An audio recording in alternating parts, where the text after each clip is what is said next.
realmente tenemos unos retos muy importantes como humanidad.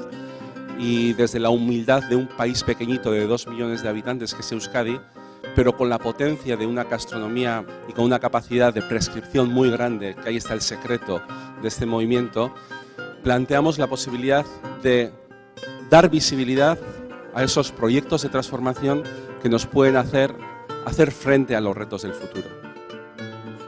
La gastronomía puede aportar de muchas formas a nuestra sociedad, puede aportar valor a toda una cadena de personas que trabajan, productores, transformadores, restaurantes, entidades que se dedican al turismo gastronómico, y desde esa visión, yo diría, holística, integral de la gastronomía, bueno, pues el Basque Culinary Center ha ido desarrollando durante estos años muchas y diferentes actividades.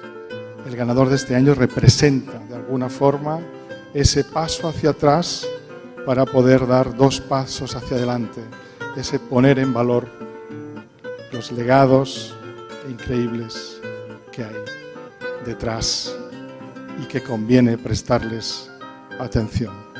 Él está trabajando con las comunidades australianas, comunidades indígenas, recuperando ese conocimiento y dándolo a conocer.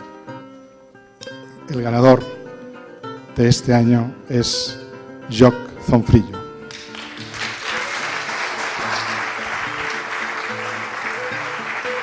Wow, this is so amazing. This has made me the happiest ever. It's incredible. I'd just like to thank the Basque Culinary Centre, for even picking me as a finalist, let alone winning. I can't tell you how much of a special moment this is. And even though it's the early hours of the morning here in Australia, I'm having a champagne.